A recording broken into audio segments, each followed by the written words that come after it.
The wine glass shattered against the marble floor before anyone understood why. Eleanor Hale sat perfectly still at the long dinner table, her hands folded in her lap, as 20 pairs of eyes turned toward her. Lord Edmund Ashworth had just spoken the words that would echo through the halls of his estate for weeks to come. He had leaned back in his chair, swirling his wine, and said them as if they were nothing more than an observation about the weather. "She is rather plain, isn't she? Especially next to the other ladies here tonight." The room fell silent. Candles flickered along the table, casting long shadows across the fine china and polished silver. Somewhere near the far end, a servant froze mid-step, a tray balanced in his hands. Even the fire in the great hearth seemed to dim, as though it too were holding its breath. Eleanor did not flinch, she did not blush, nor did her eyes fill with tears, the way Edmund perhaps expected. Instead, she looked at him with a calm that unsettled everyone who noticed it, including Edmund himself, though he would not admit that until much later. She was 24 years old, with soft brown hair pulled back into a simple knot, and a plain gray dress that stood in sharp contrast to the silks and jewels worn by the other women at the table. She had been invited to the estate through a business arrangement between her father and Edmund's family, though few at the table knew the details of that arrangement. To them, she was simply a guest, quiet and unremarkable, someone to be overlooked in favor of louder, more glamorous company. Edmund's mother, Margaret Ashworth, set down her fork with a soft clink. She glanced at her son with a look of quiet disapproval, though she said nothing. Margaret had always believed that manners mattered more than wealth, and she had raised Edmund to know better. But Edmund had grown into a man who often forgot the lessons of his childhood, especially when surrounded by admiration and comfort. Across the table, a young woman named Beatrice Langley hid a small smile behind her napkin. Beatrice had hoped for Edmund's attention all evening, and Eleanor's presence had been an unwelcome distraction. She did not mind seeing the quiet guest put in her place, even if the method was cruel. Eleanor set her napkin beside her plate with slow, deliberate movements.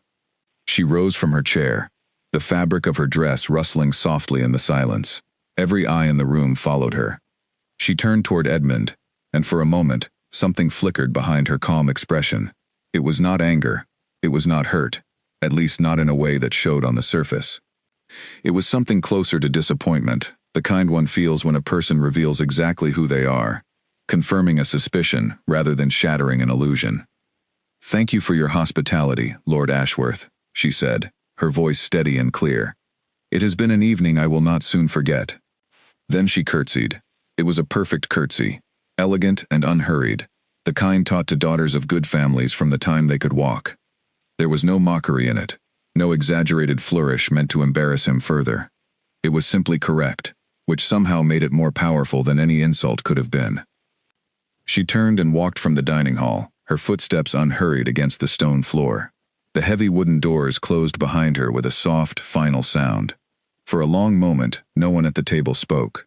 Edmund stared at the place where she had been sitting, his wine glass still in his hand, forgotten. He told himself that her reaction meant nothing, that she had simply been embarrassed and had chosen to leave with what little dignity she had left. He told himself this, but some small part of him, buried beneath years of comfort and pride, understood that something else had just happened. Something he did not yet have the words to explain. Margaret broke the silence first. "Edmund," she said quietly. "That was unkind. It was an observation," Edmund replied, though his voice lacked its usual confidence. "Nothing more." "An observation," Margaret repeated, her tone flat.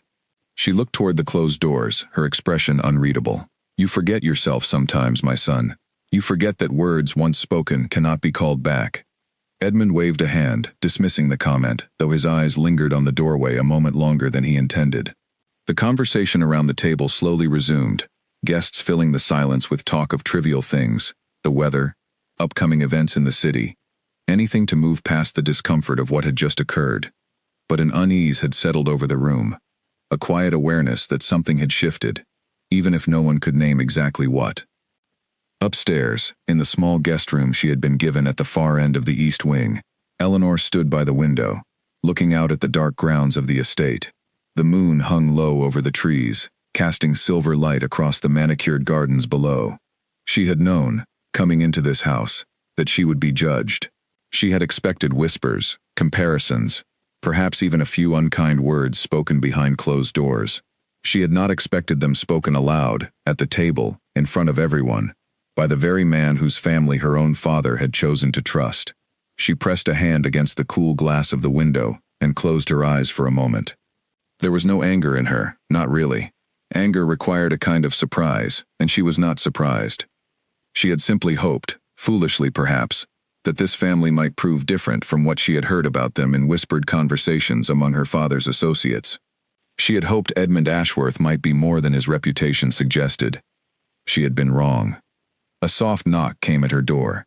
She turned, expecting perhaps Margaret, or one of the household staff sent to offer an apology on behalf of the family. Instead, it was a young maid named Grace, her eyes wide with something between sympathy and concern. "Miss Hale," Grace said quietly, stepping into the room and closing the door behind her. "I heard what happened. I am so sorry." Eleanor offered her a small, genuine smile. In the short time she had spent at the estate, Grace had been one of the few people to treat her with real warmth, unconcerned with status or appearances. "You have nothing to apologize for, Grace. You did nothing wrong." Grace hesitated, wringing her hands together. "Will you be all right, miss?" "I will be fine," Eleanor said, and she meant it. "I think it is time I returned home." Grace's eyes widened further. "Tonight? But it is so late, and the roads." "I have traveled at night before," Eleanor said gently. "Please, do not worry for me." Grace looked as though she wanted to argue, but something in Eleanor's steady expression stopped her. Instead, she nodded slowly. "Is there anything I can do to help you, miss?" Eleanor considered this for a moment, then nodded toward the small writing desk near the window. "If you could bring me some paper and ink, I would be grateful. I have a letter I must write before I go." Grace hurried to fetch what was asked, and within minutes, Eleanor sat at the desk, a single candle burning beside her, its flame steady despite the draft from the window. She dipped her pen into the ink and began to write, her handwriting neat and controlled despite the churning thoughts beneath her calm exterior. She did not write to Edmund. She did not write to Margaret, nor to anyone within the household at all. Instead, she wrote a short letter to her father, informing him that the arrangement he had hoped to secure through this visit would not come to pass, and that she would explain everything upon her return home. She folded the letter carefully and set it aside, to be posted once she reached the nearest town. Then she turned her attention to her trunk, already half-packed from the journey here just 2 days before. She moved through the room methodically, gathering her belongings, folding each garment with the same quiet precision she brought to everything she did. There was no rush in her movements, no frantic energy born of humiliation. She worked as though she were simply concluding a visit that had run its natural course, nothing more. As she packed, her mind drifted back to a conversation she had shared with her father before leaving for the estate. He had sat across from her in his study, surrounded by ledgers and papers, and had spoken carefully, choosing his words the way he always did when something mattered greatly to him. "This visit is important, Eleanor," he had said. "Not simply for the business arrangement, though that matters too. I want to understand what kind of family the Ashworths truly are, beneath their reputation and their wealth. I want to know how they treat those who cannot immediately benefit them." At the time, Eleanor had not fully understood the weight behind his words. She had assumed he meant simple observation, the kind of quiet study one does when considering a partnership. Now, standing in this room with her trunk half filled, she began to wonder if there had been more to his intention than he had let on. She finished packing just before midnight. Grace returned once more, this time with a small basket of bread and cheese, insisting that Eleanor should not travel on an empty stomach, regardless of the hour. Eleanor accepted the gift with quiet gratitude, tucking it carefully among her belongings. "Will you truly leave before sunrise?" Grace asked, watching as Eleanor secured the final strap on her trunk. "Yes," Eleanor said. "I think it best that no one sees me go. There has been enough spectacle for one evening." Grace nodded, though sadness lingered in her expression. "I will miss having you here, Miss Hale, even if it was only for a short time." "And I will remember your kindness," Eleanor replied, meaning every word. Outside, the estate grounds lay quiet beneath the moonlight, the great house standing dark and still against the night sky. Somewhere within its walls, Edmund Ashworth lay awake in his own chambers, staring at the ceiling, replaying the moment at dinner over and over in his mind. though he could not yet understand why it troubled him so deeply. He told himself it was nothing. He told himself she would be gone by morning, and life would continue exactly as it always had. He had no way of knowing how wrong he was. By the time the first pale light of dawn touched the horizon, Eleanor Hale was already gone, her trunk loaded onto a hired carriage, her handkerchief left folded neatly upon the pillow of the guest room, embroidered with initials that meant nothing to anyone in the household, though they would come to mean a great deal in the weeks that followed. The house would wake to find her absent, her room empty, and no explanation given beyond the quiet dignity of her departure. And though no one in that grand house understood it yet, the sunrise that morning marked not an ending, but the beginning of something far larger than any of them could have imagined. The carriage rattled along the dark road, its wheels cutting through patches of mist that clung low to the ground. Eleanor sat with her hands folded tightly in her lap, watching the outline of the Ashworth estate shrink behind her, until it disappeared entirely behind a line of tall oak trees. She did not look back again after that. There was no use in looking back at a place that had shown her, so plainly, what it thought of her. The driver, an older man named Samuel who had been hired from the village nearby, glanced over his shoulder every so often, clearly curious about the young woman who had insisted on leaving an estate like the Ashworths in the middle of the night. He did not ask questions, though. Something in her quiet composure told him it was not his place to pry. "We will reach the Crossroads Inn within the hour, miss," he said instead, keeping his eyes on the road ahead. "You can rest there until first light, if you wish, before continuing on to the coach station." "Thank you, Samuel," Eleanor replied. "That would be welcome." She turned her gaze toward the window, watching the countryside pass in shades of gray and silver beneath the fading moonlight. Her mind wandered, unbidden, back to the dinner table, back to the moment Edmund's words had cut through the room like a blade dressed in velvet. She had faced worse before, she reminded herself. She had endured whispers at gatherings her father had brought her to over the years, comments made behind fans and raised eyebrows about her plain manner of dress, her quiet nature, her lack of interest in the games society women played to secure favorable marriages. She had learned long ago that such comments said far more about the people who spoke them than they did about her. And yet, something about tonight had felt different. Perhaps it was the public nature of the insult, spoken so casually at a table full of witnesses. Perhaps it was the disappointment of having hoped, if only briefly, that Edmund Ashworth might prove to be a man of more substance than his reputation suggested. Whatever the reason, she found herself more affected than she cared to admit, even to herself. She thought of her father, Henry Whitfield, sitting in his study back home, waiting for news of how the visit had unfolded. She thought of the letter she had tucked among her belongings, and the conversation that would surely follow once she arrived home, and explained everything that had transpired. Henry Whitfield was not a man of noble birth, but he had built a considerable fortune through decades of careful trade and shrewd business decisions. His shipping company had grown from a single vessel into a fleet that carried goods across 3 countries, and his name carried weight in circles far beyond what his humble beginnings might have suggested. It was through one such business connection that the Ashworth family had come to owe him a significant debt, one that had grown over several years due to a series of poor investments made by Edmund's late father before his passing. Eleanor had known, in general terms, that her visit to the estate was connected to this debt somehow, though her father had been careful not to burden her with every detail. She had assumed, perhaps naively, that her role was simply to accompany him on a social visit meant to smooth over business matters. She had not expected to become the subject of ridicule at the very table where such matters were meant to be discussed with civility. The carriage rolled to a stop outside a small, well-kept inn just as the sky began to lighten at the edges. A lantern burned beside the front door, and the faint smell of baking bread drifted out from within, warm and comforting after the cold journey. Samuel helped her down from the carriage and carried her trunk to the door, refusing any payment beyond what had already been arranged. "You are a kind soul, miss," he said, tipping his hat. "Whatever happened back at that grand house, I hope it does not weigh on you too long." Eleanor thanked him warmly, and watched as he climbed back onto the carriage and disappeared down the road, his lantern swinging gently with the motion of the wheels. Inside the inn, a woman named Dorothy Prescott greeted her with the kind of easy warmth that Eleanor had not experienced in days. Dorothy ran the inn alongside her husband, and had clearly grown accustomed to travelers arriving at odd hours, asking no questions beyond what was necessary to see to their comfort. "You look as though you've had a long night, dear," Dorothy said, leading Eleanor to a small table near the fire. "Sit yourself down. I'll bring you something warm to eat, and you can rest here as long as you need, before continuing your journey." Eleanor accepted gratefully, and for the first time since leaving the estate, she allowed herself to relax, if only slightly. She ate the simple meal Dorothy brought her, warm porridge with honey and a slice of fresh bread, and found herself unexpectedly comforted by the modest surroundings.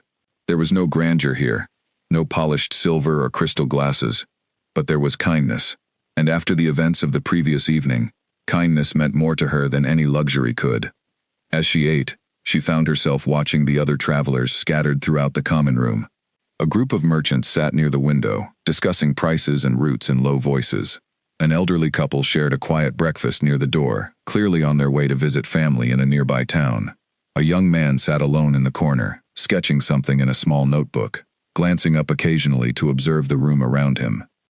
Eleanor found herself drawn to the ordinary rhythm of the place, so different from the tension she had left behind. Here, no one cared about her plain dress or her quiet manner. No one whispered comparisons or made cutting remarks disguised as observation. She was simply another traveler, passing through, and there was a strange freedom in that anonymity. She spent the better part of the morning resting in a small room Dorothy provided, drifting in and out of a light sleep as the sounds of the inn continued around her, muffled through the walls. When she finally woke, the sun had risen fully, casting warm light through the small window of her room. She rose, freshened herself as best she could, and made her way back downstairs to arrange the next leg of her journey. Dorothy helped her secure passage on a coach heading toward the coastal town of Barrowmere, a journey that would take the better part of 2 days. From there, Eleanor would need to arrange further transportation to reach her father's estate, located a half-day's ride inland from the coast. It was a long journey, but not an unfamiliar one. She had made similar trips before, though never under quite these circumstances. As the coach rattled along the road later that day, carrying her further from the Ashworth estate with each passing mile, Eleanor found her thoughts drifting once again to the strange test her father had spoken of. She began to piece together fragments of conversations she had overheard in the weeks leading up to her visit, comments exchanged between her father and his business associates about the Ashworth family's reputation, about whispers of arrogance and carelessness that had followed Edmund since his father's passing, left him in control of the family's affairs. She began to suspect, though she could not yet be certain, that her father had sent her to that estate not merely to accompany him on a social visit, but to serve as a quiet observer, a witness to how the Ashworth family truly conducted themselves when they believed no one of consequence was watching. If that was indeed his intention, then the events of the previous evening had provided him with more than enough evidence to draw his own conclusions. The thought settled uneasily in her mind. She did not enjoy the idea of having been used, even by her own father, as a tool to test another family's character. And yet, she understood the necessity behind such caution.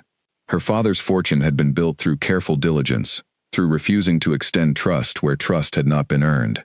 If the Ashworth family could not treat a quiet, unassuming guest with basic decency, what assurance could he have that they would honor their obligations when it came to matters of business and debt? By the time the coach reached its first stopping point for the evening, a modest town called Fenbridge, Eleanor had resolved to write to her father in greater detail, laying out exactly what had transpired at the dinner table, without omission or exaggeration. She wanted him to understand fully what had occurred, so that whatever decisions followed would be made with complete knowledge of the circumstances. She found a small writing desk in the corner of the inn where the coach had stopped for the night, and spent nearly an hour composing her letter, choosing her words with the same careful precision she brought to everything she did. She described the dinner, the comment Edmund had made, her decision to leave immediately, rather than remain another night beneath a roof, where she had been so openly disrespected. She did not ask her father to take any particular action. She simply presented the facts, trusting him to determine what should be done with them. As she sealed the letter and handed it to the innkeeper to be posted the following morning, she felt a strange sense of closure settle over her, as though this letter marked the true end of the chapter that had begun 2 days earlier when she first arrived at the Ashworth estate, full of quiet hope that perhaps this visit might prove different from what she had expected. That night, as she lay in the small, simple room provided by the inn, she found her thoughts drifting not to anger or resentment, but to a strange kind of curiosity about what might happen next. She did not know, of course, that Edmund Ashworth had spent that same day in a state of growing unease, unable to shake the memory of her calm departure from his mind, no matter how he tried to convince himself it meant nothing at all. She did not know that whispers had already begun spreading through the Ashworth household, servants speaking quietly among themselves about the strange guest who had left so suddenly, and about the handkerchief left behind, its embroidered initials sparking quiet speculation among those who recognized the fine quality of the stitching, work far too skilled to belong to someone of modest means. She did not know that her departure, rather than closing a door, had instead opened one that would soon reveal far more than anyone at that estate had ever expected. All she knew, as she drifted finally into sleep beneath the unfamiliar ceiling of a roadside inn, was that she had made the right choice in leaving when she did. Whatever came next, she would face it with the same quiet dignity that had carried her through every difficulty before this one. She had learned long ago that dignity, unlike wealth or beauty, could never be taken from a person unless they chose to surrender it themselves. And Eleanor Hale had no intention of surrendering hers. Not to Edmund Ashworth, not to anyone. The following morning, she continued her journey toward Barrowmere, watching the countryside change gradually, from rolling farmland to the salt-tinged air of the coast, unaware that behind her, in the grand halls of the Ashworth estate, the consequences of one careless comment were only just beginning to unfold. Morning arrived at the Ashworth estate with an unusual heaviness in the air, though the sky itself remained clear and bright. Edmund woke later than usual, having spent much of the night staring at his ceiling, replaying the dinner in his mind, despite every effort to dismiss it. When he finally descended to the breakfast room, he found the household already alive with a quiet, unfamiliar tension. Grace stood near the sideboard, arranging fresh fruit with hands that trembled slightly. When Edmund entered, she offered a hurried curtsy and kept her eyes lowered, avoiding his gaze in a manner that struck him as unusual, even for a household staff member trained to maintain discretion. "Where is Miss Hale?" Edmund asked, seating himself at the head of the table. He asked the question casually, expecting to hear that she was simply resting late after the previous evening's unpleasantness. Grace hesitated before answering. "Miss Hale departed last night, my lord, before sunrise." Edmund's fork paused halfway to his plate. "Departed? To where?" "She did not say, my lord, only that she wished to return home." A strange, uncomfortable feeling settled in Edmund's chest, one he could not immediately name. He told himself it was simply irritation at the inconvenience, at the awkwardness her sudden departure would cause when explaining the situation to his mother's guests who had witnessed the exchange. He told himself this was all it was, and yet the feeling lingered, heavier than mere irritation ought to feel. "Did she leave anything? Any message?" Grace shifted uncomfortably. "Only a handkerchief, my lord, left upon her pillow. I did not think it my place to disturb it, so it remains in her room, exactly as she left it." Edmund set down his fork entirely now, his appetite having vanished.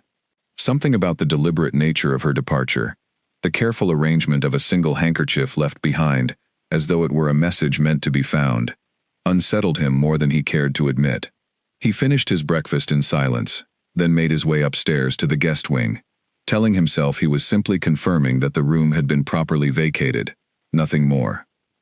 When he entered, he found the space exactly as Grace had described, tidy and undisturbed, save for a single white handkerchief resting atop the pillow, its edges embroidered with delicate stitching in pale blue thread. He picked it up carefully, examining the embroidery.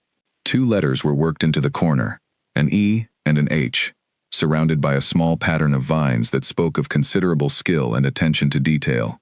It was fine work, finer than he might have expected from someone whose plain dress had suggested modest means. He turned the handkerchief over in his hands, studying it, though he could not have said exactly what he hoped to find.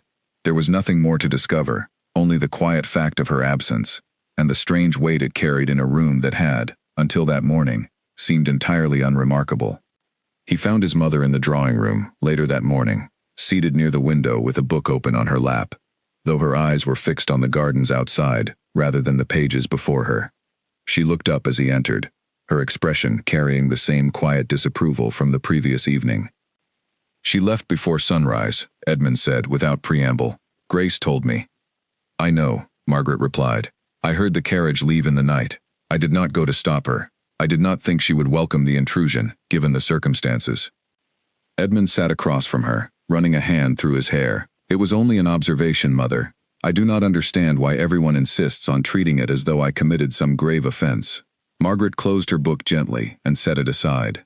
Edmund, I have watched you grow from a boy who once cried when he saw a wounded bird along the roadside, into a man who speaks carelessly of others, without pausing to consider how his words might land.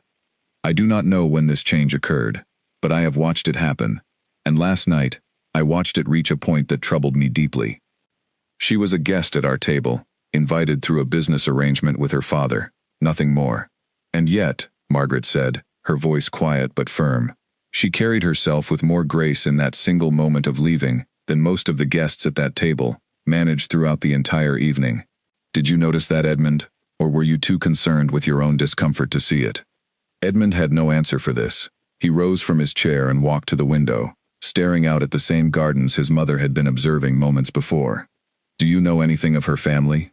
Of her father? Only that his name is Henry Whitfield, and that your late father conducted business with him for many years, Margaret said. Beyond that, I know little. He was not a man given to sharing details of his affairs, particularly in his final years, when his judgment had begun to falter. The mention of his father's failing judgment stirred something uneasy in Edmund's memory. He recalled, vaguely, conversations overheard as a younger man, references to loans and investments that had not gone as planned, matters his father had always dismissed with a wave of his hand whenever Edmund asked too many questions. He had never pressed further, trusting that his father, whatever his faults, understood the family's finances better than anyone else could. Later that afternoon, Edmund's closest friend, Frederick Langley, arrived at the estate for a planned visit, unaware of the events from the previous evening. Frederick was Beatrice's older brother, a man of easy charm and genuine warmth, someone Edmund had known since their years together at university. He found Edmund in the study, staring at a stack of old ledgers pulled from his father's desk, his expression distracted and troubled. You look as though you have seen a ghost, Frederick said, settling into a chair across from the desk. What has happened? Edmund explained the events of the previous evening in halting, reluctant sentences, watching Frederick's expression shift from amusement to genuine concern as the story unfolded. You said that, at your own table, in front of guests? Frederick asked, his easy smile fading entirely. It was not meant as cruelly as it apparently landed, Edmund said, though even as he spoke the words, he heard how weak they sounded. Frederick shook his head slowly. Edmund, I have known you a long time, and I have watched you say careless things before, but this seems different. A woman left your household in the middle of the night, rather than remain another hour beneath your roof. That is not a small matter. I know that, Edmund snapped, more sharply than he intended. He sighed and rubbed his temples. I know that, Frederick. I simply do not know what to do about it now. Frederick leaned forward, studying his friend carefully. Do you know who her father is? Truly no. I mean, beyond simply a name attached to old business dealings? Henry Whitfield, a merchant, I believe. My father conducted trade with him. Henry Whitfield, Frederick repeated slowly, his brow furrowing as though searching his memory. I have heard that name spoken in circles far removed from simple trade. Edmund. He is not merely a merchant. His shipping company is among the largest along the eastern coast. Men far more powerful than either of us speak his name with considerable respect. Edmund felt a cold unease settle over him. What are you suggesting? I am suggesting that you may have insulted the daughter of a man whose goodwill your family cannot easily afford to lose, particularly given the rumors I have heard about your late father's financial dealings in his final years. Edmund said nothing for a long moment, staring at the ledgers scattered across the desk before him. He had avoided looking too closely at his father's financial records since inheriting the estate, trusting the family's steward to manage such matters while he focused on the social obligations that came with his title. Now, prompted by Frederick's words, he began sorting through the papers with growing unease, searching for any mention of Whitfield's name among the entries. It did not take long to find what he was looking for. Buried among pages of routine transactions, he discovered a series of loans, extended over several years, bearing Henry Whitfield's signature alongside his father's. The sums involved were substantial, far larger than Edmund had realized, and the most recent entries indicated that repayment had fallen significantly behind schedule in the months before his father's death. "Frederick," Edmund said quietly, staring at the numbers before him, "I believe my family owes this man a considerable debt." Frederick moved to stand beside him, reading over his shoulder. His expression grew increasingly grave as he took in the figures. "Edmund, this is not a small sum. This could threaten the estate itself, if called in suddenly." Edmund closed the ledger slowly, his mind racing through the implications of what he had just discovered. The dinner the previous evening had not been a simple social visit, arranged carelessly through some minor business connection. It had been, quite possibly, a deliberate opportunity for a man to whom his family owed a great deal to observe firsthand how the Ashworth household conducted itself, how it treated those who came beneath its roof without the protection of title or obvious wealth. And Edmund had failed that observation in the most public, most humiliating manner possible. "I need to speak with the household staff," Edmund said, rising abruptly from his chair. "I need to understand exactly what was said about her, what impression she left, anything that might help me understand the full extent of what I have done." Frederick placed a steadying hand on his friend's shoulder. "Careful, Edmund. Panic will serve you poorly here. Think clearly before you act." But Edmund found it difficult to think clearly at all as he made his way through the house that afternoon, questioning members of the staff about their brief interactions with Eleanor during her short stay. What he learned only deepened his growing sense of unease. Grace spoke of Eleanor's quiet kindness, her genuine interest in the lives of the servants rather than simple politeness offered for appearance's sake. The cook mentioned that Eleanor had complimented the meals with sincerity, that felt entirely unlike the empty praise offered by most guests. Even Oliver, the estate's reserved and typically unforthcoming butler, admitted that Miss Hale had struck him as a woman of considerable substance, despite her plain manner of dress. By evening, Edmund found himself back in the study, alone, staring at the ledgers once more, the weight of his own carelessness pressing down on him with increasing intensity. He thought of the handkerchief still resting on his desk, where he had carried it earlier that day without quite understanding why. He thought of Eleanor's calm expression as she had risen from the table, her curtsy performed with perfect grace, despite the insult that had just been leveled against her. He had called her plain, dismissing her with a single careless word, never once considering that the quiet young woman seated at his table might carry more weight, more consequence, and far more dignity than he had bothered to notice. As night fell over the estate, Edmund made a decision that would set the course for everything that followed. He would find her. He would seek her out, wherever she had gone, and he would attempt to right the wrong he had so carelessly caused, both for the sake of his family's precarious finances, and for a reason he could not yet fully articulate, something that had settled uncomfortably in his chest since the moment she had walked out of his dining room without a single word of anger, leaving only silence and the quiet echo of her dignity behind her. The following morning, Edmund summoned the family's solicitor, a careful and measured man named Arthur Pembroke, who had managed the Ashworth family's legal affairs for over 20 years. Arthur arrived within the hour, his expression carefully neutral as he was led into the study, where Edmund waited beside a desk still cluttered with the ledgers he had spent the previous evening studying. "You wish to discuss the Whitfield loans, my lord?" Arthur asked, settling into the chair Edmund gestured toward. "You know of them, then," Edmund said. It was not entirely a question. "I drafted several of the agreements myself, on your father's instruction," Arthur replied. "I assumed you were already familiar with the arrangement, given that it falls under your responsibility now." Edmund felt a flush of embarrassment at the admission that he had, until recently, remained largely ignorant of matters that directly concerned his family's stability. "I was not aware of the full extent," he admitted. "My father did not discuss such matters with me in detail." Arthur nodded slowly, as though this did not entirely surprise him. "Your father preferred to handle financial matters privately, my lord. It was a habit that served him well in some respects, though it left certain obligations less transparent than perhaps they should have been." "Tell me everything," Edmund said. "I need to understand exactly what my family owes, and to whom." Arthur spent the better part of an hour, walking Edmund through the details, laying out the history of the loans extended by Henry Whitfield over the course of nearly a decade. The sums had begun modestly, extended to support various ventures the elder Ashworth had pursued with varying degrees of success. Over time, As those ventures failed to yield the returns anticipated, the loans had grown, each renewal carrying additional terms that had gradually shifted the balance of leverage entirely into Whitfield's favor. "To put it plainly, my lord," Arthur said, folding his hands atop the desk, "your family's financial stability depends significantly on Mr. Whitfield's continued patience.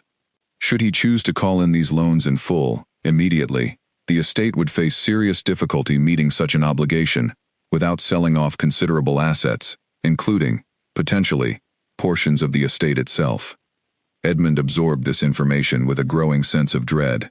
"And this dinner, the visit from Miss Hale, and, I presume, her father's associates prior to that, was arranged as part of ongoing discussions regarding these loans?" "I believe so, my lord, though I was not privy to every detail of the social arrangements surrounding the business discussions. That would have fallen more directly under your mother's coordination, given the nature of hospitality matters."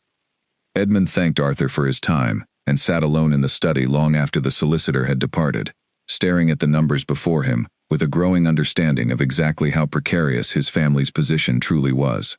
He thought of Eleanor's calm departure once more, and a new possibility began forming in his mind, one that filled him with a discomfort he had not previously considered. What if her visit had never been simply a social courtesy at all? What if Henry Whitfield had sent his daughter specifically to observe the Ashworth household, to judge for himself whether this was a family deserving of continued patience and trust, or one that had grown careless with the goodwill extended to them? If that was indeed the case, then Edmund's careless words at the dinner table had not merely wounded a guest's feelings. They had potentially confirmed every suspicion Whitfield might have harbored about the family's character, providing him with clear justification to call in the debt immediately, with no obligation to extend further patience to a household that treated even its guests with such casual disregard. He found his mother in the garden that afternoon, tending to a small bed of roses with the quiet focus she often brought to tasks that allowed her mind to wander freely. She looked up as he approached, her expression softening slightly at the visible distress on his face. "I have spoken with Arthur," Edmund said, sitting on the stone bench beside the rose bed. "I understand now the full extent of what father borrowed from Whitfield." Margaret set down her gardening shears and brushed the dirt from her hands. "I feared this day would come eventually. Your father was not always as wise with money as he believed himself to be. Did you know that Eleanor's visit might have been intended as some kind of test, an observation of our family's character, meant to inform Whitfield's decisions regarding the debt?" Margaret was quiet for a long moment, her gaze drifting toward the distant tree line. "I suspected as much. Yes." Her father's letter requesting the visit was carefully worded, emphasizing that he wished for his daughter to experience genuine hospitality, to see firsthand the kind of household he might be entrusting, with continued patience regarding his loans. "I did not share this suspicion with you directly, as I hoped it would not be necessary. I hoped you would simply treat our guest with the kindness any decent host extends, regardless of the circumstances behind the invitation. And instead, I insulted her at the table, in front of everyone." "Yes," Margaret said simply. "You did." Edmund put his head in his hands, the weight of his own carelessness pressing down on him with renewed force. "What am I to do, Mother? If Whitfield chooses to call in the debt now, based on what happened, we could lose everything." "I do not know that money alone should be your primary concern in this matter," Margaret said gently, "though I understand the practical necessity of addressing it. But Edmund, consider for a moment the young woman herself, separate entirely from questions of debt and finance. Consider that you spoke carelessly to a person who had done nothing to deserve such treatment, and that regardless of the financial consequences, an apology is owed, sincerely and without conditions attached." Edmund raised his head, meeting his mother's steady gaze. "You believe I should seek her out?"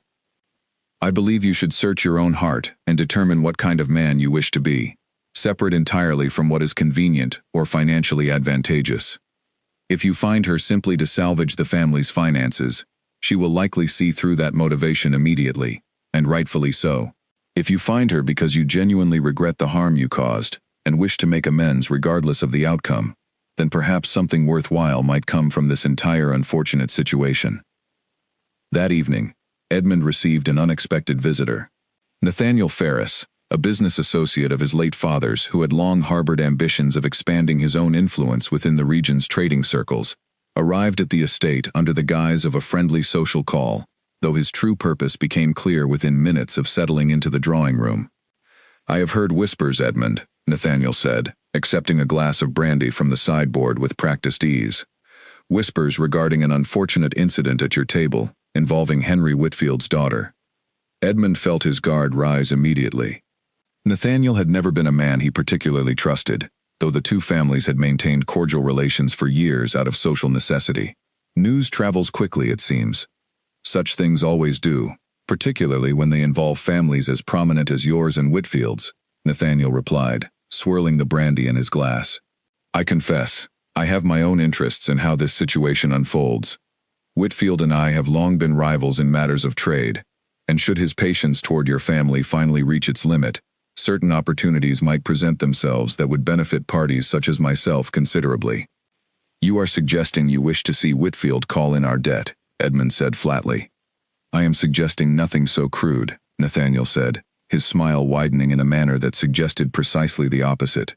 "I am merely offering a friendly warning, Edmund, that should you fail to address this matter swiftly and sincerely, there are those who would be more than willing to encourage Whitfield toward the least forgiving course of action available to him."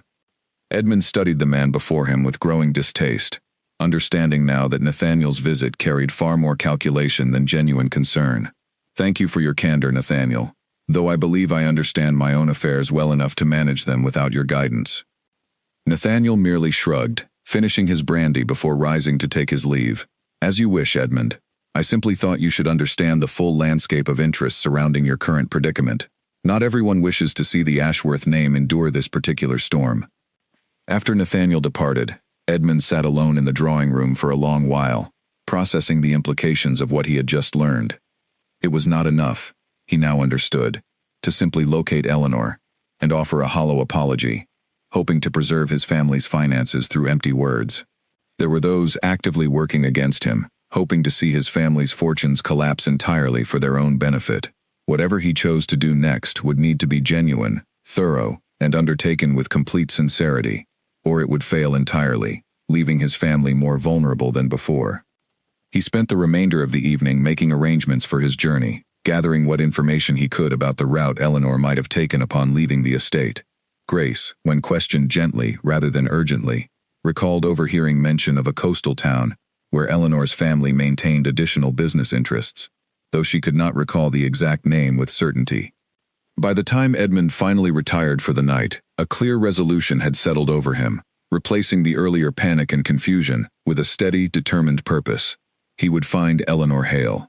He would offer her a genuine apology, without conditions or expectations attached, and he would do everything within his power to understand and address the harm his careless words had caused, regardless of whatever financial consequences might follow from his family's precarious situation. It was, perhaps, the first truly selfless decision he had made in a long while, though he did not yet fully recognize it as such. He only knew that the image of her calm, dignified departure continued to haunt him, and that some part of him, buried beneath years of comfortable privilege, understood that he owed her far more than a simple apology could ever repay. As he drifted finally into sleep that night, his mind turned once more to the handkerchief still resting on his desk, its careful embroidery a quiet reminder of the woman he had so carelessly dismissed, and the long journey that now lay ahead of him, uncertain in its outcome, but clear in its purpose. Edmund departed the estate 3 days later, having settled what pressing matters he could, and leaving the remainder in the capable hands of his mother and the estate's steward. He traveled with only a small trunk and a single manservant named Peter, having decided that a large entourage would draw unwanted attention and slow his progress considerably. Frederick had offered to accompany him, but Edmund had declined, insisting this was a matter he needed to resolve on his own terms. The journey began along the same road Eleanor had traveled days before, though Edmund had no way of knowing the exact path she had taken, beyond Grace's vague recollection of a coastal destination. He decided to begin at the Crossroads Inn, where travelers heading toward the coast typically stopped, hoping someone there might remember a young woman traveling alone, or with a hired driver, in the early hours before dawn. The inn, when he arrived, proved smaller and more modest than he had expected, though it carried a warmth that his own grand estate often lacked. Dorothy Prescott greeted him at the door, her expression polite but reserved. the kind of caution innkeepers often reserved for guests whose fine clothing suggested wealth without necessarily suggesting kindness. "I am looking for information regarding a young woman who may have passed through here recently," Edmund said, after securing a room for the night. "Brown hair, traveling alone, likely in the early morning hours, several days past." Dorothy studied him carefully before answering, her expression giving little away. "We see many travelers here, my lord. It would help to know more about why you are searching for this particular young woman." Edmund hesitated, uncertain how much to reveal. He settled, finally, on something close to the truth. "I spoke carelessly to her, at my own table, and caused her considerable hurt. I wish to apologize, properly, and to understand what I might do to make amends." Something shifted in Dorothy's expression at this admission, a slight softening that suggested she had perhaps expected a less honest answer. "There was a young woman who stopped here, several mornings ago. Quiet, well-mannered, traveling with a hired driver from a nearby estate. She rested here for several hours before continuing on toward Barrowmere, on the coast. Did she say anything else? Anything about her plans, or her destination beyond Barrowmere?" "She mentioned needing to reach her father's estate, further inland from the coast, though she did not specify exactly where. She seemed troubled, my lord, though she carried herself with remarkable composure, despite whatever had happened before she arrived here." Edmund thanked Dorothy for the information and retired to his room for the night, feeling a small measure of relief at having confirmed, at least, that he was following the correct path. The following morning, he continued his journey toward Barrowmere, the same route Eleanor had traveled days before, though he traveled considerably faster, having secured a private carriage rather than relying on the slower public coaches. The journey to Barrowmere took the better part of 2 days, during which Edmund found himself with considerable time to reflect on the events that had led him to this point. He thought often of his father, and the careless financial decisions that had left the family's fortunes so precariously balanced on the goodwill of a man he had never properly met. He thought of his mother's quiet disappointment, and the years of lessons about kindness and humility that he had somehow allowed himself to forget as he grew comfortable in his position and title. Mostly, though, he found his thoughts returning to Eleanor herself, and the strange, persistent image of her calm departure from his dining room. He tried to recall specific details of their limited interactions during her brief stay at the estate, searching his memory for anything he might have overlooked in his initial dismissive judgment of her. He remembered, now that he considered it carefully, a moment during dinner, before his careless comment, when she had spoken briefly about a book she had recently read, her observations, thoughtful and precise, in a way that had struck him, even at the time, though he had not paused to consider it further. He remembered, too, a quiet exchange with Grace that he had overheard in passing, in which Eleanor had asked genuine questions about Grace's family and her hopes for the future, questions that went beyond the polite, but ultimately hollow interest most guests extended toward household staff. He had noticed these things, he realized now, without truly registering their significance, too distracted by his own comfort and self-assurance to recognize the substance of the woman seated at his table. Upon arriving in Barrowmere, Edmund began making inquiries at the various inns and coach stations scattered throughout the small coastal town, describing Eleanor and asking whether anyone recalled her passing through in recent days. His inquiries met with mixed success. Several innkeepers recalled a young woman matching her description, though none could offer specific information about where she had traveled afterward. It was at the town's central coach station, speaking with an elderly clerk named Walter Fenwick, that Edmund finally received a more promising lead. Walter recalled selling passage to a young woman traveling alone several days prior, heading further inland toward a estate he identified, after some consideration, as belonging to the Whitfield family. Quiet young lady, she was, Walter recalled, adjusting his spectacles as he consulted an old ledger of passenger records. Paid for her fare without complaint, though she seemed troubled about something, kept to herself throughout the wait for her coach. Do you recall exactly where the coach was heading, the precise location of the Whitfield estate? Walter provided directions as best he could recall, describing a route that led inland from Barrowmere toward a modest but well-established estate, situated near the edge of a small farming community called Millbrook. Edmund thanked him for his assistance and immediately began arranging transportation for the final leg of his journey. As he prepared to depart Barrowmere the following morning, he encountered an unexpected complication A messenger arrived at his inn, bearing a letter from Nathaniel Ferris, delivered with unusual urgency given the distance the message had traveled to reach him. Edmund broke the seal with growing unease, reading the contents with mounting concern. Nathaniel's letter informed him that word of the incident at the Ashworth dinner table had spread further than Edmund had anticipated, reaching circles of trade and finance well beyond the immediate social connections of either family. Rumors had begun circulating that the Ashworth family's financial troubles ran deeper than previously known, and that Whitfield's continued patience regarding the outstanding loans could no longer be assumed, given the disrespect shown to his daughter. Several other creditors, emboldened by these rumors, had begun making inquiries of their own regarding the family's ability to meet its obligations.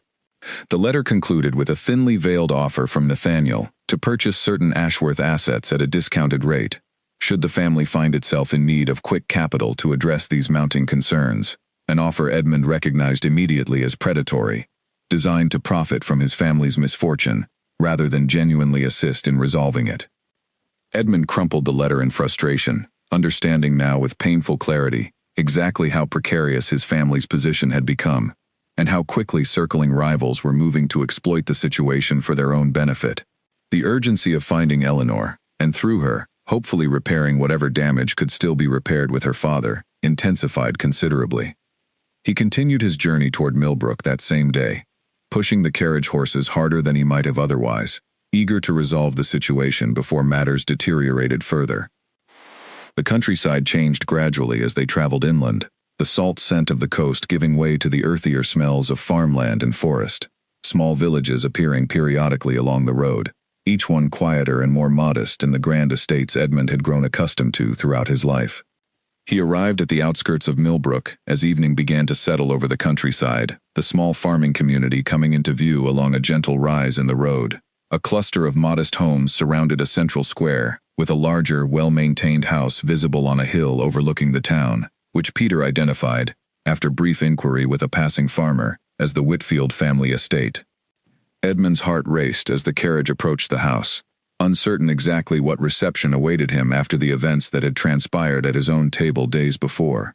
He had rehearsed various apologies during the long journey, various explanations for his behavior, but none of them felt adequate now that the moment of confrontation drew near.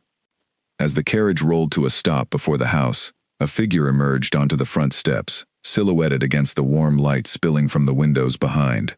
Edmund's breath caught as he recognized, even at a distance, the calm, composed posture that had haunted his thoughts since the moment she had risen from his table days before.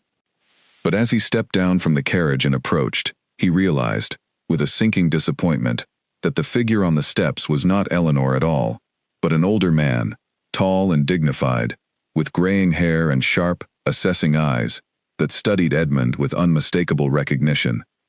"Lord Ashworth, I presume," the man said, his voice carrying a quiet authority that immediately identified him as Henry Whitfield himself. "I confess, I did not expect you to travel all this way, though perhaps I should have." Edmund straightened, gathering what composure he could muster after the long journey and the unexpected encounter. "Mr. Whitfield, I have come to speak with your daughter, if she is willing to receive me. I owe her a sincere apology for my behavior at our table, and I wish to offer it in person, without condition or expectation."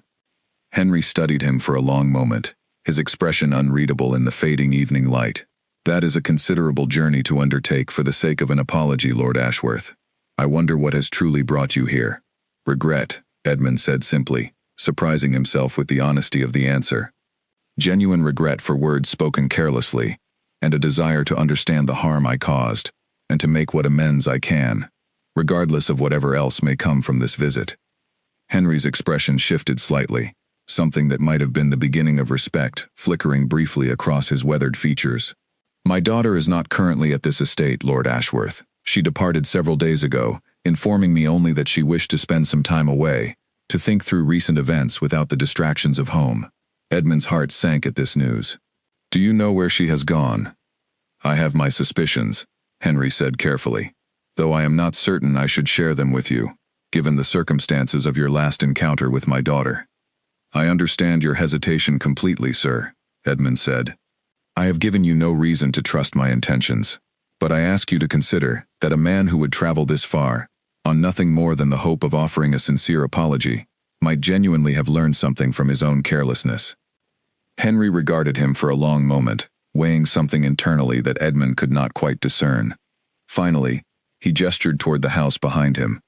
"Come inside, Lord Ashworth.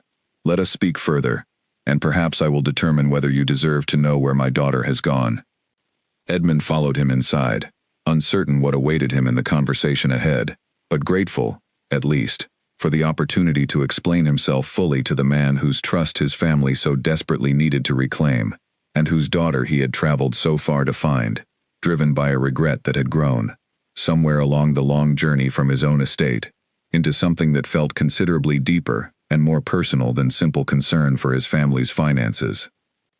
Eleanor had settled in the small seaside town of Cresswell Bay nearly a week earlier, choosing the location almost at random from a map in her father's study, drawn by nothing more than the simple sound of its name and the promise of distance from everything familiar.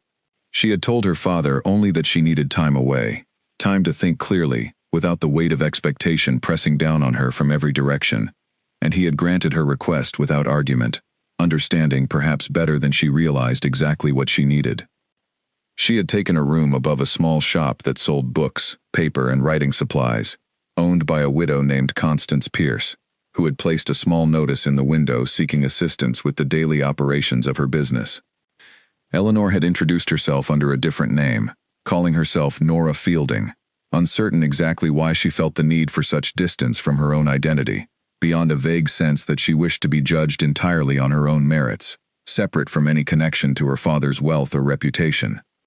Constance had welcomed her warmly from the very first day, sensing perhaps that the quiet young woman standing before her carried some burden she preferred not to discuss. "You have a steady hand and a careful eye," Constance observed, watching Eleanor arrange a display of new books along the front window during her first afternoon in the shop. "That is more valuable than you might realize in this line of work." The days that followed settled into a comfortable rhythm that Eleanor found unexpectedly restorative.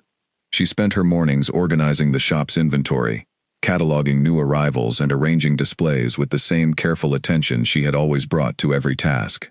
In the afternoons, she assisted customers, many of them repeat visitors who had grown accustomed to Constance's shop as a gathering place as much as a business, and she found herself drawn into conversations about literature, current events, and the small joys and troubles of daily life, in a way that felt entirely different from the careful, guarded exchanges common among the social circles of her father's world.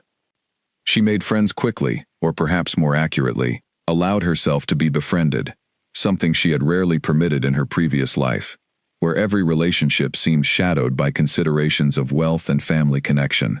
A young schoolteacher named Charlotte Winters became a regular visitor to the shop, drawn initially by her need for teaching materials, but returning increasingly for the pleasure of Eleanor's company. The two women discovered a shared love of literature and a similar quiet, thoughtful temperament that made their growing friendship feel effortless in a way few of Eleanor's previous acquaintances had ever managed. "You speak of books the way most people speak of old friends," Charlotte observed one afternoon, as the two sat together in the shop after closing, sharing tea while rain fell steadily outside the windows. "Where did you learn to love reading so deeply?" "My father kept an extensive library," Eleanor replied, choosing her words carefully to avoid revealing too much about her previous life. "I spent much of my childhood among his books, when other pursuits felt less appealing." "You were lonely then," Charlotte said, not unkindly, simply observing what seemed evident in Eleanor's careful phrasing. "Perhaps," Eleanor admitted, surprised by her own honesty, "though I did not always recognize it as loneliness at the time. It simply felt like the natural way of things."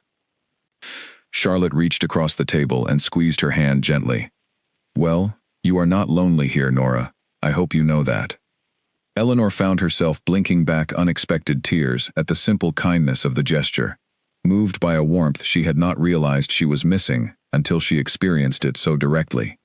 She had spent so many years accustomed to careful, measured interactions, always aware of how her words and actions might reflect upon her father's business interests or her own prospects within society, that this simple, unguarded friendship felt like discovering an entirely new way of existing in the world. Beyond the shop and her growing friendship with Charlotte, Eleanor found herself drawn increasingly into the small community that surrounded Cresswell Bay. She began attending a weekly gathering held at the town's modest church hall, where local residents shared meals and conversation, discussing matters ranging from practical concerns about the upcoming harvest to lighter debates about recently published novels that had made their way to Constance's shop. It was at one such gathering that she met Dr. Nathaniel Price, a physician who had recently taken up practice in the town after completing his training in the city. He was a thoughtful, quietly confident man, several years older than Eleanor, who carried himself with none of the arrogance she had grown accustomed to among the wealthy men of her father's social circles. He approached her after noticing her sitting somewhat apart from the main group, engrossed in a worn copy of a novel she had brought along. "That looks like a book worth interrupting," he said, gesturing toward the volume in her hands. "Though I apologize in advance if I am wrong to interrupt at all." Eleanor looked up, offering a small smile at his easy, unassuming manner. "It is a book I have read several times before, actually. I find I return to certain stories, the way one returns to a familiar path through the woods, comforted by knowing exactly what lies ahead, yet still finding something new to notice each time." "That is a lovely way of describing it," Nathaniel said, settling into the chair beside her without waiting for explicit invitation, though his manner remained respectful rather than presumptuous. "I confess I rarely have time for novels these days, given the demands of establishing my practice here. But I remember, as a younger man, feeling exactly what you describe." They spoke for the better part of an hour that evening, their conversation flowing easily between topics both light and substantial, and Eleanor found herself, for the first time in longer than she cared to admit, simply enjoying the company of a man without the weight of calculation or expectation coloring every exchange. Nathaniel asked no questions about her family or her prospects, seemed entirely uninterested in matters of wealth or social standing, and instead focused simply on understanding her thoughts and observations about the world around her. Over the following days, their paths crossed with increasing frequency, whether at the church hall gatherings or through chance encounters, as Eleanor went about her daily errands throughout the small town. She found herself looking forward to these meetings with a warmth she had not experienced in connection with any man before, though she remained cautious, uncertain exactly what to make of these new, unfamiliar feelings, after everything that had transpired at the Ashworth estate. Charlotte noticed the growing friendship almost immediately, teasing her gently about the frequency with which Nathaniel's name arose in their conversations. "You light up when you speak of him, Nora. I have not seen you look quite this way about anything since you arrived in Cresswell Bay." "We are simply friends," Eleanor protested, though she felt her cheeks warm at the observation. "He is a kind and thoughtful man, nothing more." "There is nothing wrong with kind and thoughtful men catching a woman's attention," Charlotte replied with a knowing smile. "Particularly after whatever troubles brought you here in the first place, troubles you have never fully explained to me, though I have not pressed the matter." Eleanor considered, for a brief moment, sharing the full truth of her circumstances with her friend, the incident at the Ashworth dinner table, her father's true wealth and position, the careful test that had likely prompted her invitation to that fateful evening. But something held her back, a desire to preserve this new life she had built, however temporarily, entirely separate from the complications of her previous existence. "Perhaps someday I will explain everything," she said finally. "For now, I find I prefer simply existing here, as Nora, without the weight of my old life following me." Charlotte accepted this, without pressing further, respecting the boundaries Eleanor had quietly established, and their friendship continued to deepen, regardless of the secrets Eleanor kept carefully guarded. As the weeks passed, Eleanor found herself growing increasingly comfortable in her new identity, taking genuine pride in her growing competence at managing the shop's daily affairs, in the friendships she had cultivated, and in the quiet, steady presence Nathaniel had become in her life. She began to wonder, with a mixture of hope and apprehension, whether this simple existence might be sustainable beyond the temporary escape she had originally intended, whether she might build a genuine life here, away from the complications of wealth and title that had defined every relationship in her previous existence. She had nearly convinced herself, on a particularly peaceful evening as she closed the shop alongside Constance, sharing quiet conversation about the day's modest successes, that she had finally found a place where she truly belonged, judged entirely on her own merits rather than her father's fortune, or the careless words of a man who had once dismissed her so casually at his own table.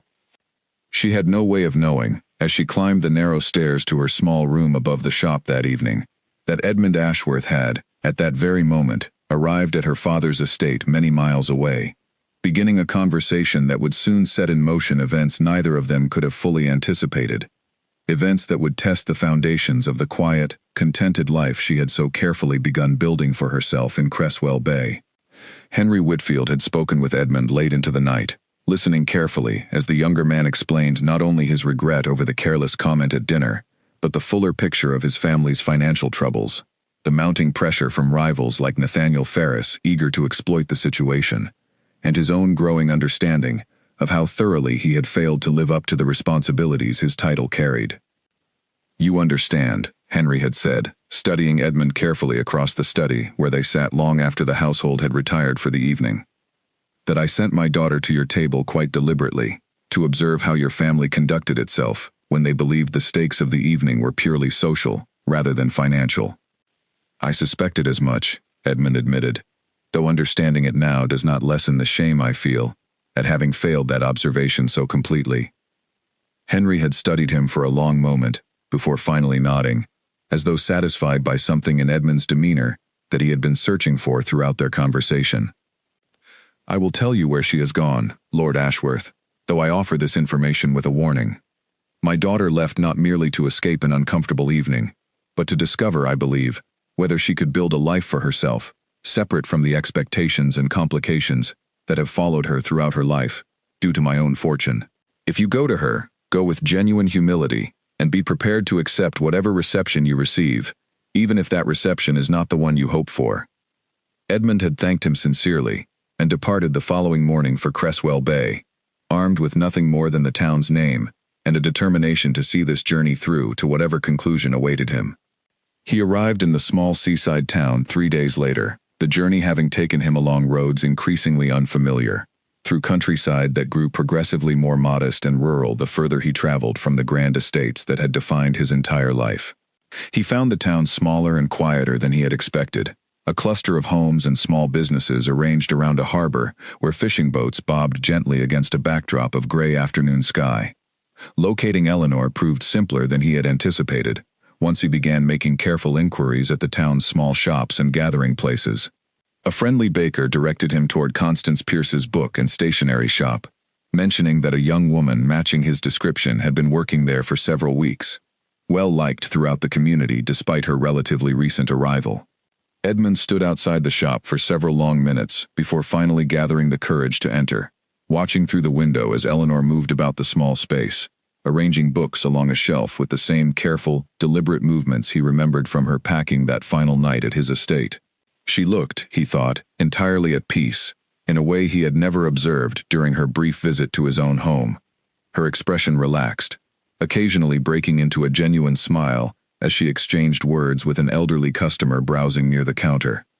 He finally pushed open the door, a small bell chiming softly overhead to announce his arrival. Eleanor looked up automatically, her professional smile already forming to greet whoever had entered. But the expression froze the instant recognition set in, her eyes widening slightly as she took in the sight of Edmund Ashworth, standing in the doorway of the small shop that had become her refuge. For a long moment, neither of them spoke.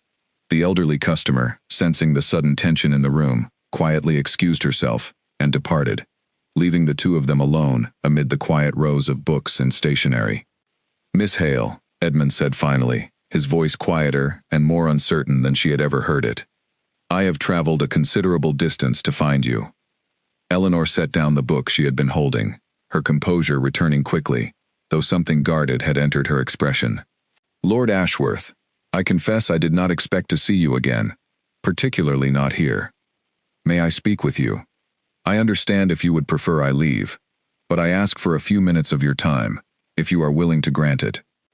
Eleanor studied him for a long moment, weighing something internally that Edmund could not quite discern. Finally, she nodded toward a small table near the back of the shop, where Constance sometimes served tea to regular customers. "A few minutes, then. Constance is upstairs resting, so we will not be disturbed." They settled at the small table, and Edmund found himself struggling to begin, the careful words he had rehearsed during the long journey suddenly feeling inadequate now that the moment had actually arrived. "I owe you a sincere apology," he began finally, for the comment I made at my table. It was cruel and thoughtless, and I have spent every day since regretting the harm it caused you. You traveled a great distance simply to offer an apology, Eleanor said, her tone carefully neutral. Or is there another purpose behind this visit, Lord Ashworth? Perhaps related to my father's business dealings with your family. Edmund felt the accuracy of her observation like a physical blow, understanding immediately that she had already anticipated exactly the kind of calculated motivation that might bring him to her door. I will not pretend the financial concerns are irrelevant, he said honestly. My family situation has grown precarious, and I understand that your father's continued patience regarding certain debts depends significantly on his assessment of our character. But I promise you, Miss Hale, that is not the primary reason I have come here. Then what is? Edmund hesitated, searching for words that would convey the genuine shift that had occurred within him since that evening at his own table. Since you left, I have thought of little else beyond the way you rose from that table, the grace with which you accepted an insult that most people would have responded to with anger or tears. I have thought about how carelessly I dismissed you, without ever truly seeing you at all, and how much I have come to regret that carelessness, entirely separate from whatever financial consequences might follow from it. Eleanor's expression remained guarded, though something in her eyes had softened slightly at his words. You called me plain, Lord Ashworth, in front of a room full of guests. Do you understand what that meant, coming from someone in your position? I am beginning to understand it, Edmund admitted, though I suspect I will never fully comprehend the weight of it, having never experienced anything similar myself. I have spent my entire life being underestimated, Eleanor said, her voice carrying a quiet intensity that suggested years of carefully contained frustration, finally finding an outlet, judged as plain, as unremarkable, simply because I did not choose to adorn myself in the manner other women considered essential for social success. I learned long ago to find my own worth separate from such judgments, but that does not mean such comments cause no harm when spoken aloud, particularly by someone whose opinion carries the weight of social position.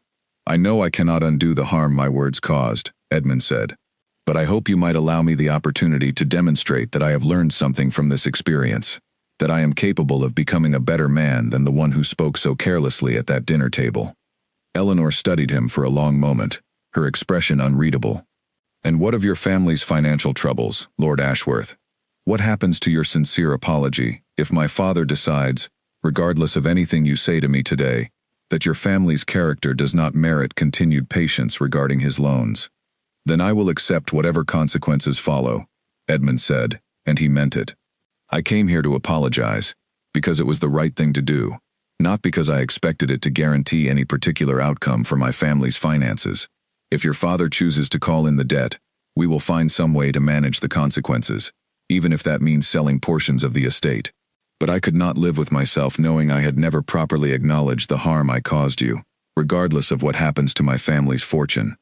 Something shifted in Eleanor's expression at this, a flicker of genuine surprise crossing her features.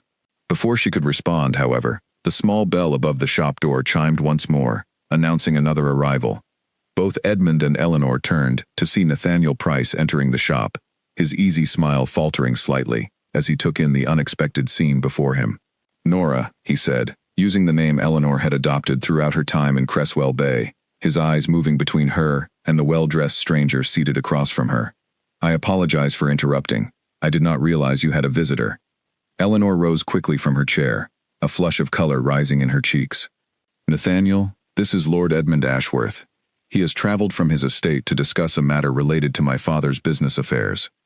Nathaniel's expression grew more guarded at the mention of Edmund's title, though he extended a polite greeting nonetheless. Lord Ashworth, I hope your journey was not too difficult. Edmund rose as well, studying the exchange between Eleanor and this unfamiliar man with a growing, unexpected feeling of discomfort that he recognized, with some surprise, as jealousy. It was a long journey, he said carefully, but a necessary one. An awkward silence settled over the small shop, broken finally by Eleanor, who gestured toward the door with a composure that belied whatever emotions churned beneath her careful expression. Nathaniel, would you mind giving us a few more minutes? Lord Ashworth and I have not quite finished our conversation. Nathaniel glanced between them once more, something thoughtful crossing his features. before nodding and taking his leave with a polite excuse about patients waiting for his attention elsewhere in town. Once the door closed behind him, Eleanor turned back to Edmund, her expression once again composed, though a new wariness had entered her demeanor. "You should understand, Lord Ashworth, that I have built something for myself here, something separate entirely from my father's wealth or my connection to the world you inhabit. I am not certain I wish to return to that world, regardless of whatever apology you offer today." "I am not asking you to return to anything," Edmund said quietly. "I only wish to offer my sincere regret, and to ask, if you are willing, whether there might be some way for me to make genuine amends, in whatever form you believe would be meaningful, separate entirely from questions of finance or family obligation." Eleanor considered this for a long moment, studying him with an intensity that made him feel, for the first time perhaps in his entire life, truly and completely seen. "I will think on it," she said finally, "but I cannot promise you an easy forgiveness, Lord Ashworth. Some wounds require more than a single conversation to heal, regardless of how sincere the apology behind them may be." Edmund nodded, accepting this with a humility that surprised even himself. "That is more than I deserve, Miss Hale. I am grateful for even the possibility of your consideration." As he took his leave from the small shop that afternoon, stepping back out into the cool sea air of Cresswell Bay, Edmund found himself uncertain what the coming days would bring, uncertain whether Eleanor would ultimately choose forgiveness or continued distance, uncertain even what role the quiet, kind physician, who had interrupted their conversation, might play in whatever future awaited them both. But for the first time since that fateful evening at his own dinner table, he felt something close to hope, a fragile but genuine belief that perhaps, through patience and continued sincerity, some measure of the harm he had caused might yet be repaired. Edmund remained in Cresswell Bay for the following week, taking a modest room at the town's only inn, rather than returning immediately to his estate, unwilling to leave without knowing Eleanor's final decision regarding his apology. He occupied his days quietly, careful not to intrude upon her work at Constance's shop, though he found himself walking past the small storefront more often than he might have admitted, catching occasional glimpses of her through the window as she went about her daily tasks. He used the time to write letters to his mother and to Arthur Pembroke, updating them on his progress and requesting detailed information about the family's current financial standing, wanting to understand precisely what resources might remain available should Henry Whitfield ultimately decide against extending further patience regarding the outstanding debt. The news that returned was not encouraging. Several smaller creditors, emboldened by the spreading rumors of the Ashworth family's troubles, had already begun demanding earlier repayment of their own smaller loans, creating a cascading pressure that threatened to overwhelm the estate's finances even before Whitfield made any decision regarding his own considerably larger claim. Margaret's letters carried a mixture of concern and cautious encouragement, urging Edmund to remain patient in his pursuit of reconciliation with Eleanor, regardless of the mounting financial pressures back home. "Whatever happens to the estate, my son," she wrote, "I would rather see you become a man of genuine character than watch you salvage our fortune through hollow gestures that fail to address the true harm you have caused. Trust that your father and I built something worth preserving through honest effort, and that such effort, if you are willing to provide it now, can rebuild what has been damaged, even if it takes considerably longer than a single fortunate outcome with the Whitfield family." Edmund found himself returning to these words, often during his week in Cresswell Bay, drawing strength from his mother's steady wisdom, even as he struggled with the uncertainty of Eleanor's eventual decision. He continued to observe her from a respectful distance, noting the genuine warmth with which the town's residents treated her, the easy friendship she shared with Charlotte Winters, and the quiet, comfortable rapport that seemed to exist between her and Dr. Price, an observation that stirred within him feelings he was still learning to properly name and understand. On the 7th day of his stay, Eleanor sent word through Constance that she wished to speak with him, requesting that he meet her along the harbor walk that evening, once the shop had closed for the day and the town had settled into its quiet evening rhythm. Edmund arrived early, watching the fishing boats return from their day's work, their silhouettes dark against the orange and purple hues of the setting sun. Eleanor arrived precisely at the appointed hour, her expression calm but carrying a seriousness that suggested she had given considerable thought to whatever she intended to say. They walked together along the harbor in silence for several minutes before she finally spoke. I have thought carefully about everything you said, Lord Ashworth, she began. About your genuine regret. About your willingness to accept whatever consequences follow from my father's decision regarding the debt, regardless of your own apology's outcome. And what have you concluded? Edmund asked, his voice carrying more anxiety than he had intended to reveal. I have concluded that I believe your regret is genuine, Eleanor said. I have watched you these past days, quiet and patient, never once pressing me for an answer or attempting to manipulate the situation to your advantage. That patience has told me more about your character than any words you might have spoken during our conversation at the shop. Edmund felt a cautious relief building within him, though he sensed she had more to say before reaching any final conclusion. However, Eleanor continued, I do not believe genuine forgiveness comes simply from believing someone's regret is sincere. It requires something more, a demonstration of changed behavior over time, not merely words spoken in a moment of crisis, when the consequences of one's actions have become impossible to ignore. I understand, Edmund said quietly. What would you have me do? Eleanor stopped walking, turning to face him directly, the last light of the setting sun casting a warm glow across her features. I do not wish to dictate the terms of your character growth, Lord Ashworth. That would defeat the entire purpose of genuine change. But I will tell you this. I have found something valuable here in Cresswell Bay. A life built entirely on my own merits, separate from my father's wealth or the expectations that followed me throughout my previous existence. I am not certain I wish to abandon that life, regardless of whatever apology or reconciliation might be offered to me. Edmund absorbed this with a sinking disappointment, though he understood, even as the feeling settled over him, that her words carried a wisdom he had no right to argue against. I would not ask you to abandon anything you have built here, he said finally.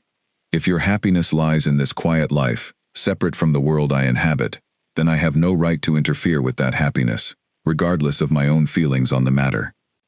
Something in his response seemed to surprise Eleanor, a flicker of genuine consideration crossing her features. You would accept that outcome?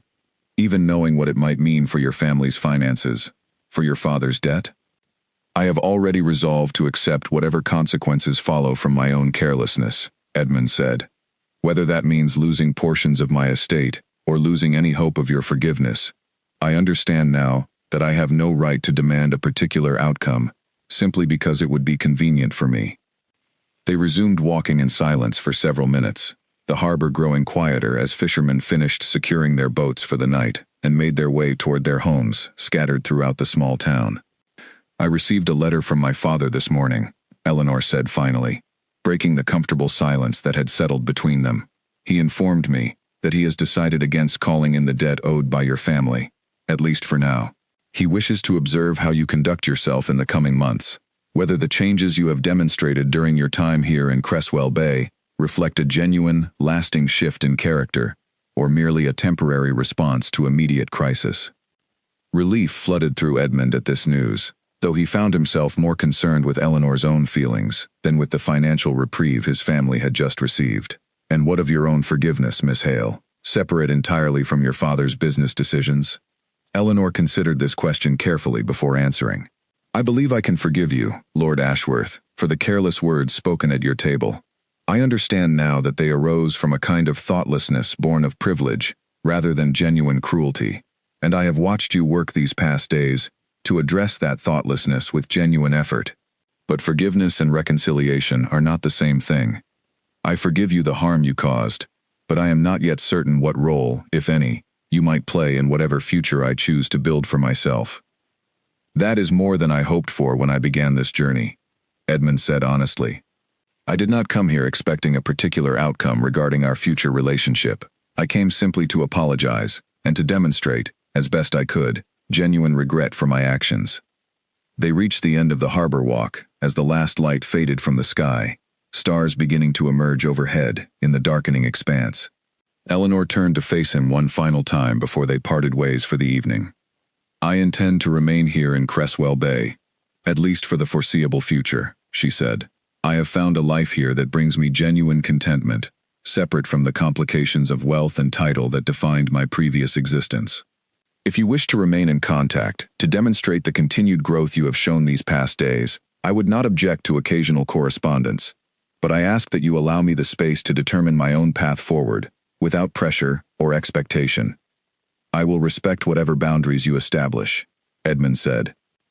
And I am grateful, more than I can properly express, for the grace you have shown me, despite everything that occurred at my own table. Eleanor offered him a small, genuine smile, the first he had seen from her since his arrival in Cresswell Bay. Perhaps, Lord Ashworth, this entire unfortunate incident has taught us both something valuable, about the true measure of a person's worth, and about the importance of looking beyond first impressions to see what truly lies beneath. Edmund returned to his estate the following week, carrying with him a fragile but genuine sense of hope for whatever future might unfold between himself and Eleanor Hale, whatever form that future might ultimately take. He found his mother waiting for him upon his arrival, her expression carrying a mixture of relief and cautious curiosity as he recounted the details of his journey and the conversation that had concluded it. "You have grown, Edmund," Margaret observed, once he had finished his account. "I can see it in the way you speak of her, in the patience you have learned to demonstrate rather than demanding immediate resolution to your own discomfort." "I have much further to grow, I suspect," Edmund replied, "but I intend to continue that growth, regardless of whatever ultimately happens between Eleanor and myself." In the months that followed, Edmund worked diligently to address his family's remaining financial obligations, selling several less essential properties to reduce the burden of outstanding debts, and implementing more careful oversight of the estate's remaining resources under Arthur Pembroke's guidance. He maintained regular, respectful correspondence with Eleanor, careful never to pressure her toward any particular outcome, content simply to share observations about his continued efforts to become a better steward of his family's legacy and a more thoughtful, considerate man in his daily interactions with others. Nathaniel Ferris's schemes to profit from the Ashworth family's misfortune ultimately failed, as word spread throughout the region's business circles of Henry Whitfield's decision to extend continued patience regarding the debt, a decision that effectively neutralized the predatory opportunities Nathaniel had hoped to exploit. Several other creditors, observing Whitfield's continued confidence in the Ashworth family, similarly extended additional flexibility regarding their own smaller loans, allowing Edmund the breathing room necessary to gradually restore his family's financial stability through careful, sustained effort rather than desperate, hasty measures.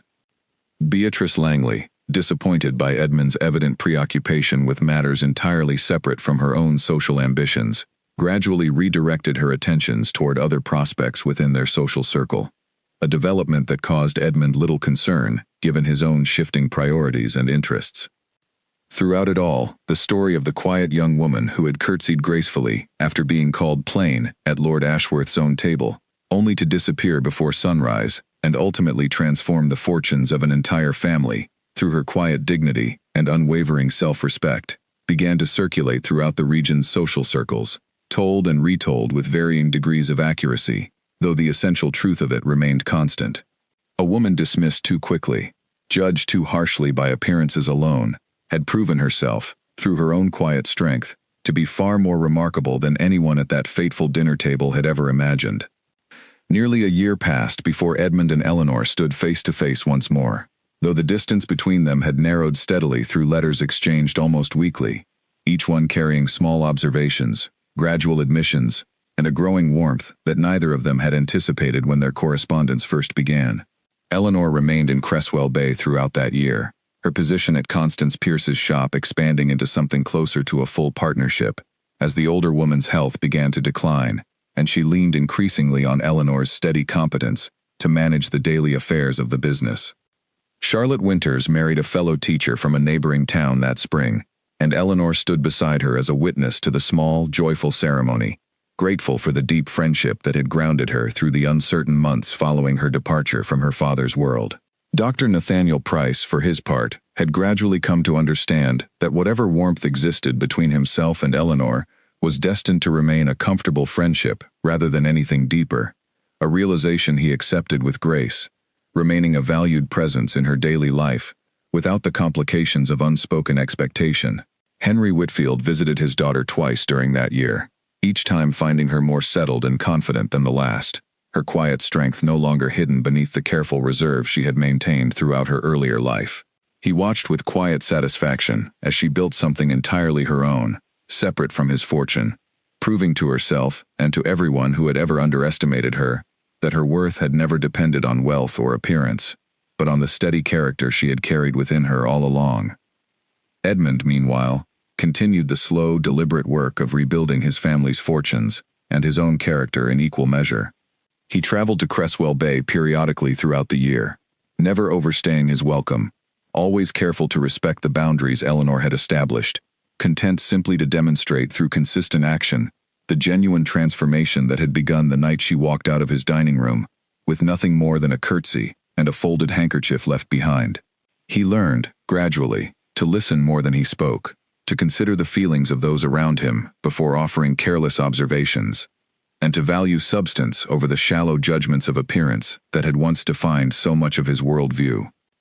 It was on a quiet autumn evening, nearly 14 months after that fateful dinner, that Edmund arrived once more in Cresswell Bay, this time with a different purpose than mere apology or cautious reconciliation.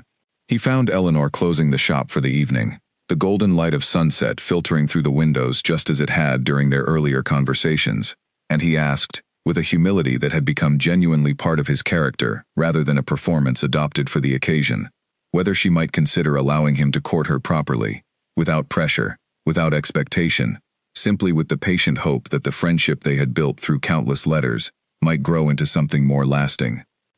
Eleanor considered his request with the same careful thoughtfulness she brought to every important decision in her life, weighing the genuine growth she had witnessed in him against the memory of the careless words that had once wounded her so deeply. She thought of the life she had built for herself in this small seaside town, the confidence and contentment she had discovered separate from her father's wealth, and she recognized, with quiet clarity, that accepting Edmund's request would not mean surrendering any of that hard-won independence, but rather choosing to share it, on her own terms, with a man who had proven himself worthy of a second chance, through sustained, genuine effort, rather than empty words. She agreed, finally, offering him a smile that carried none of the guarded caution from their earlier conversations, but instead, a genuine warmth that reflected the trust he had, slowly, patiently, earned over the course of that long year.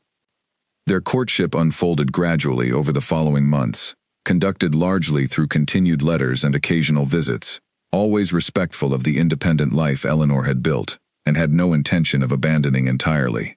When they eventually married, nearly 2 years after that fateful dinner where Edmund had so carelessly called her plain, the ceremony took place not at the grand Ashworth estate, but in the small church at Cresswell Bay, surrounded by the community that had first shown Eleanor the value of being judged for her genuine character, rather than superficial appearance. Margaret Ashworth wept openly during the ceremony, moved by the transformation she had witnessed in her son, and grateful beyond words for the quiet, dignified woman who had, through her own strength, rather than any deliberate intention, taught Edmund the true meaning of respect and genuine regard for others. Henry Whitfield gave his daughter away with visible pride, understanding fully now that the test he had once devised to observe the Ashworth family's character had ultimately revealed something far more valuable than mere financial trustworthiness, a genuine capacity for growth and change in the young man, who now stood ready to build a life alongside his daughter.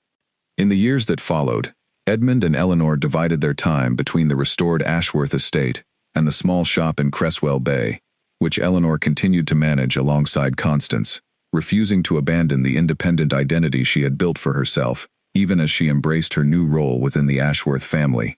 Edmund, for his part, became known throughout the region not for the careless arrogance that had once defined his reputation, but for a thoughtful, considerate character that reflected the genuine lessons he had learned from a single, painful evening when his careless words had driven away a woman he had failed, at first, to truly see. The story of the quiet woman, called Plain at Lord Ashworth's own table, who had curtsied with perfect grace before disappearing into the night, only to return years later, as his wife, having transformed both her own life and his, through nothing more than her unwavering dignity and quiet strength, became something of a legend throughout the region, told to young women who felt themselves overlooked or underestimated, a reminder that true worth could never be diminished by the careless words of those too blind to recognize it in the first place. And Eleanor, standing years later in the same shop where her new life had first begun, would sometimes think back to that dinner table, to the moment Edmund's careless words had cut through the silence of the room, and she would feel not anger or resentment, but a quiet gratitude for the path that single painful evening had ultimately set her upon. A path that had led her to discover her own strength, her own worth, and finally, a love built not on superficial appearance or careless assumption, but on genuine understanding, patience, and the courage to change.